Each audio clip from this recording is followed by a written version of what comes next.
Is Gaurav and welcome back to the channel. कैसे आप सभी? उम्मीद है बहुत अच्छे होंगे। और इस वीडियो में हम लोग बात करेंगे next chapter macro economics class 12 का, जो कि सीबीएसई बोर्ड और जैक बोर्ड यानी झारखंड एकेडमिक काउंसिल दोनों के लिए बेनिफिशियल है। तो चलिए बिना देर के वीडियो को स्टार्ट करते हैं। Let's begin.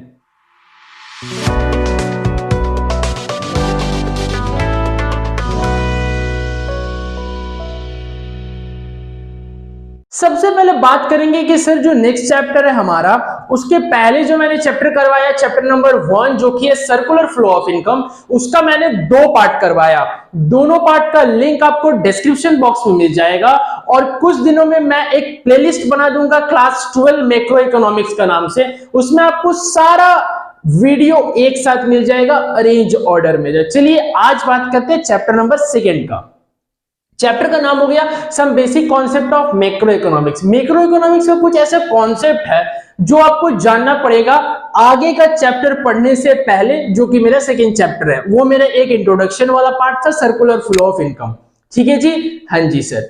अब देखो सम बेसिक कॉन्सेप्ट में पहला जो कॉन्सेप्ट है वो क्या आता है हमारा, intermediate goods versus final goods. ठीक है, intermediate goods versus final goods. अब इंटरमीडिएट गुड्स क्या होता है, फाइनल गुड्स क्या होता है? एक बात बताओ, सबसे पहला चीज होता है कि जैसे कि फॉर एग्जांपल बिस्किट है। ठीक है जी, बिस्किट है। अब बिस्किट क्या हुआ ना कि सर बिस्किट बन चुका है बट उसका रैपर जो पैकेट है वो रेडी नहीं हुआ, तो बिस्किट उस समय क्या कहलाएगा, इंटरमीडिएट गुड्स। व्हाई? क्योंकि अभी वो फाइनली रेडी नहीं हुआ है कंज्यूमर के द्वारा क्या कंज्यूम करने के लिए। वो अभी कंज्यूमेबल गुड्स नहीं है, कंज्यूम कोई कंज्यूमर नहीं कर सकता। क्यों? क्योंकि उसका रैपर अभी भी रेडी नहीं हुआ है। तो वो उस कंडीशन में क्या कहलाएगा, इंटरमीडिएट गुड्स। रादर अगर वही बिस्किट वही चीज अगर पैकेट में क्या सोल्ड होना स्टार्ट कर दे, सारा कुछ इंग्रेडिएंट्स वगैरह, एक्सपायरी डेट, मैन्युफैक्चरिंग डेट, उसका प्राइस, जीएसटी मींस टैक्स, सारा कुछ इंक्लूड करके सारा सब कुछ लिखा हुआ हो, तो वही गुड उस समय कौन सा गुड होगा, फाइनल गुड होगा। और उससे पहले क्या था, इंटरमीडिएट गुड्स था। ठीक है जी? हाँ जी सर। अब देखो बात करेंगे क्या कि सर इंटरमीडिएट गुड्स और फाइनल गुड्स का लड़ाई लड़वा देते हैं, मींस डिफरेंशिएट। ठीक है, distinguish between intermediate goods and final goods. ठीक है, चलो आ जाओ देख लेते हैं क्या कहता है। देखो सबसे पहला क्या बात करता है कि इंटरमीडिएट गुड्स जो है वो क्या कहता है, not yet crossed the boundary of production. अभी भी क्रॉस नहीं किया है बाउंड्री ऑफ प्रोडक्शन, यानी अभी तक वो रेडी नहीं हुआ है फाइनल कंज्यूमर के द्वारा कंज्यूम करने के लिए। अभी भी वो टोटल रेडी नहीं है, हाफ रेडी हुआ है सर, फाइनल गुड्स नहीं बना है, तो that is called intermediate goods. Clear है? अब देखो नेक्स्ट पॉइंट क्या कहता है, cross the boundary of production. ये प्रोडक्शन का बाउंड्री क्रॉस कर चुका है सर, यानी ये रेडी हो चुका है। अब इसको हम लोग क्या कर सकते हैं, कंज्यूम कर सकते हैं। तो जो रेडी हो गया उसको फाइनल गुड्स, और जो अभी भी बाउंड्री क्रॉस नहीं किया प्रोडक्शन का, that is called intermediate goods. Clear है? क्लियर है सर। आज जो सेकंड पॉइंट देखते हैं क्या है, यूज्ड एज रॉ मटेरियल। ये मटेरियल है, शॉर्ट में लिखे, for other commodities.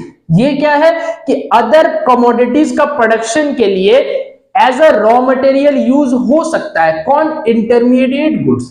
Other commodities का प्रोडक्शन के लिए as a raw material use होगा इंटरमीडिएट गुड्स। रादर अगर बात करें फाइनल गुड्स का, तो क्या है, not used as raw material for other commodities. अलग अलग कमोडिटीज के लिए, अलग अलग सामान के लिए ये क्या as a raw material use नहीं हो सकता। कौन? Final goods. क्यों नहीं हो सकता सर? अरे वो पहले ही फाइनल हो चुका है, उसका जो प्रोडक्शन है वो तो कंप्लीट हो चुका है। अब उसमें ऐसा थोड़ी कुछ चीज बच रहा है जिसमें तुम एक्स्ट्रा कुछ ऐड कर सकते हो, नहीं ऐड कर सकते हो। फॉर एग्जांपल एग्जामिनेशन हॉल में क्या होता है, एक बार कॉपी एग्जामिनर को, इन्विजिलेटर को सबमिट करने के बाद आप क्या उसमें करेक्शंस कर सकते हो कि नहीं कर सकते हो? बताओ। वो तो फाइनल सबमिशन हो गया, वो तो आपका फाइनल सबमिट हो गया। अब आप करेक्शन नहीं कर सकते। रादर अगर आपके पास टाइम है 3 घंटा के एग्जाम में, विद इन 3 आवर्स आप कुछ भी कर सकते हैं। आंसर शीट आपका है, आंसर शीट पे किसी का पोजीशन नहीं है, किसी का अधिकार नहीं है, 3 घंटा तक सिर्फ आपका है। जैसे 3 घंटा क्रॉस कर गया फिर इन्विजिलेटर जो है वो आपका कॉपी क्या करते हैं, ले लेते हैं, तो फाइनल सबमिशन हो गया, उसमें आप कोई करेक्शन नहीं कर सकते। वही बात है, सेकंड पॉइंट में वही समझाना चाह रहे हैं, ठीक है। चलो थर्ड नंबर देख लेते हैं, क्या है, value is yet to be added है। इंटरमीडिएट गुड्स में वैल्यू, आ जाओ बताना मत किसी को, ठीक है, ठीक है जी। अब देखो जैसे कि मान लो कि हाँ, जैसे कि फॉर एग्जांपल तुमको ऐसा लगा बिस्किट बनाने के बाद कि सर इसमें मेरा ज्यादा कॉस्ट लगा है सर, इसका प्राइस जरा प्लस कर देते हैं, हाई कर देते हैं। पहले सर इसका सर हम प्राइस जो है वो 5 रखे थे, 5 रुपीज, अब सर इसका 10 रुपीज कर देते हैं, क्योंकि सर मेरा जो है ना कॉस्ट ऑफ प्रोडक्शन क्या है, ज्यादा है, तो हमको तो सर ज्यादा सर पैसा चाहिए ही ना सर, वो लॉस को क्या, लॉस इन द सेंस क्या, उस एक्सपेंसेस को मेट करने के लिए, तो सर 5 रुपीज से 10 रुपीज कर देते हैं। हाँ ठीक है सर, हो जाएगा हो जाएगा, कर दिए। चलो अब क्या फाइनल गुड्स में भी कर दोगे, पैकेट बन गया, एमआरपी छप गया, रेडी भी हो गया, मार्केट में तुम सेल भी कर रहे हो, तो क्या चेंज कर दोगे, नहीं चेंज होगा sir. Why, because it is final good और इट इज इंटरमीडिएट गुड। जो इंटरमीडिएट है वो क्या बाउंड्री ऑफ प्रोडक्शन क्रॉस नहीं किया है, बट फाइनल गुड्स तो सर क्रॉस कर चुका है, तो क्या value cannot be added, वो वैल्यू ऐड नहीं हो सकता, ठीक है। चलो आ जाओ question number 4, sorry point number 4, resold by the firm for profit.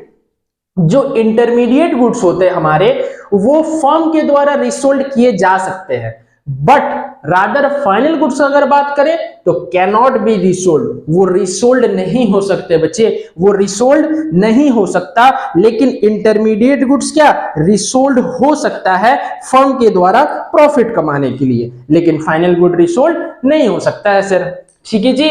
हाँ जी सर, बात करते हैं नेक्स्ट एंड लास्ट पॉइंट का, क्या है sir, not considered while calculating national income। ये NNPFC का मतलब क्या होता है, नेशनल इनकम, ये NNPFC का मतलब होता है। जब मेजरमेंट ऑफ नेशनल इनकम मैं बताऊंगा आप लोगों को, ये प्रैक्टिकल चैप्टर है, ये न्यूमेरिकल चैप्टर है, मेजरमेंट ऑफ नेशनल इनकम, तो उसमें मैं बताऊंगा कि NNPFC को नेशनल इनकम कहते हैं और कैसे कहते हैं, क्यों कहते हैं, सारा कुछ बताएंगे, ठीक है जी। तो बस इतना जान लीजिए कि नेशनल इनकम मतलब NNPFC। तो सर इंटरमीडिएट गुड्स को जब नेशनल इनकम कैलकुलेट करते हैं तब इसको नहीं लेते हैं। Why sir, because it's not a final, it's A intermediate goods. ये अभी boundary of production sir cross नहीं किया है, अब ये बाउंड्री ऑफ प्रोडक्शन में ही अटका हुआ है, इसीलिए जब नेशनल इनकम कैलकुलेट करते हैं तो इंटरमीडिएट गुड्स को नहीं लेते हैं और फाइनल गुड्स को सर लेते हैं। देखो क्या लिखा है, considered while calculating national income. जब नेशनल इनकम कैलकुलेट करते हैं तो इसको सर एस्टिमेशन में लेते हैं, considered while estimating national income. Clear है जी। तो देखो ये था क्या इंटरमीडिएट गुड्स और फाइनल गुड्स के बारे में 5 पॉइंट, और इसका मैंने डिफरेंस भी बता दिया आपको कि किस टाइप से डिफरेंस एग्जाम में पूछा जा सकता है। क्लियर हुआ, एकदम से क्लियर हो गया सर। अब बात करेंगे नेक्स्ट टॉपिक। नेक्स्ट टॉपिक क्या है सर, नेक्स्ट टॉपिक जो है हम लोग का है कंज्यूमर गुड्स, ठीक है। पहला गुड्स इंटरमीडिएट गुड्स बताए, दूसरा गुड्स फाइनल गुड्स बताए, तीसरा गुड्स क्या है कंज्यूमर गुड्स। आ जाओ, कंज्यूमर गुड्स कौन सा गुड्स होता है sir, which are directly used for satisfaction of human wants, जो कि डायरेक्ट यूज करके आप अपना क्या वांट्स को, आप अपना चाहतों को क्या सेटिस्फाई कर सकते हो, है नहीं समझे। Example fan, fridge, refrigerator, okay, car, washing machine, bike, ये सब क्या है ना कंज्यूमर गुड्स है, ये कंज्यूमेबल आइटम है, तो इसको आप खरीद के परचेज करके यूज करके आप अपना वांट्स को क्या कर सकते हैं, सेटिस्फाई कर सकते हैं। इसीलिए कहा गया है which are directly used for satisfaction of human want, जो कि ह्यूमन वांट्स को क्या डायरेक्ट सेटिस्फाई करेगा यूज करने के बाद। समझ गए जी। अब कंज्यूमर गुड्स कितने टाइप के होते हैं सर, 1 2 3 4, क्या क्या सर, देखो ड्यूरेबल कंज्यूमर गुड्स। सबसे पहला जो है वो क्या है, ड्यूरेबल कंज्यूमर गुड्स। ये क्या होता है सर, ड्यूरेबल कंज्यूमर गुड्स का मतलब होता है ऐसा कंज्यूमर गुड्स जो लॉन्ग टाइम के लिए क्या सरवाइव कर ले, लॉन्ग टाइम के लिए चले सर, लॉन्ग टाइम के लिए। जैसे मान लो car, TV, washing machine, fan, refrigerator, ये सब क्या है, लाइफ एक्सपैन जो है, इसका लाइफ स्पैन जो है वो क्या ज्यादा है, 5 साल, 7 साल, 8 साल, 10 साल तक भी ये क्या चल सकते हैं विदाउट एनी क्या इश्यू। ठीक है, तो जो ज्यादा समय के लिए चलता है उसको हम लोग किस कैटेगरी में रखते हैं, ड्यूरेबल कंज्यूमर गुड्स का कैटेगरी में रखते हैं। क्लियर हुआ, क्लियर हुआ सर। नंबर बी जो है second, semi durable consumer goods. अब ये क्या होता है सर, सेमी ड्यूरेबल, जो सर ड्यूरेबल से थोड़ा सा सर नीचे है, मींस अगर ये ज्यादा समय के लिए है तो इससे ये थोड़ा सा कम समय के लिए यूज होगा, जैसे क्लॉथ्स, कपड़े, इलेक्ट्रिकल अप्लायंसेस, ये सब। ठीक है, तो ड्यूरेबल क्या मतलब होता है ज्यादा टाइम के लिए, सेमी ड्यूरेबल मतलब ड्यूरेबल से थोड़ा सा कम टाइम के लिए जो यूज किया जाता है, जो सर उसका लाइफ स्पैन थोड़ा कम टाइम के लिए होता है। ठीक है सर। नंबर सी क्या है, नॉन ड्यूरेबल कंज्यूमर गुड, या तो इसको क्या कहते हैं, सिंगल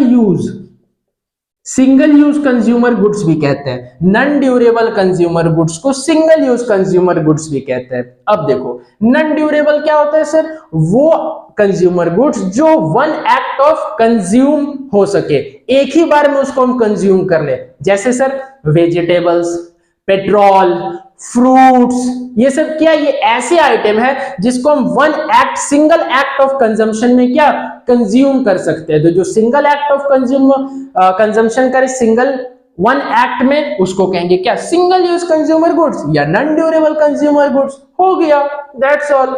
अब देखो लास्ट बचता है क्या, सर्विसेज। इसको क्या कहते हैं, non material consumer goods. Non material consumer goods, देखो बच्चे ये जो है सर्विसेज, ये आपका वांट्स को डायरेक्ट सेटिस्फाई तो करेगा, बट आप इसको देख नहीं सकते, आप इसको फील कर सकते हैं। जैसे कि service of a teacher, service of A doctor, service of a lawyer, service of A chartered accountant, ये सब क्या है, सर्विस है। ये कोई गुड्स नहीं है, गुड्स तो है लेकिन नॉन मटेरियल है। ये आप सर्विस को फील कर सकते हैं, ना कि देख सकते हैं और ना ही टच कर सकते हैं। तो ये क्या है, नॉन मटेरियल गुड्स, और जिसको हम लोग क्या कहते हैं, सर्विसेज। याद रखिएगा बच्चे। चलो अगर नोट डाउन करना है नोट डाउन कर सकते हैं, ठीक है। स्क्रीनशॉट लेना है तो स्क्रीनशॉट भी ले सकते हैं।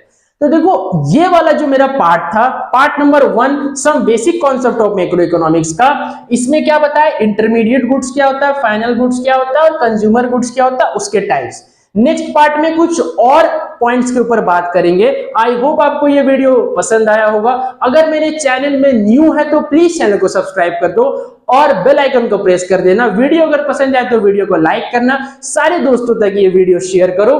मिलते हैं नेक्स्ट वीडियो में। Till then bye bye and take care.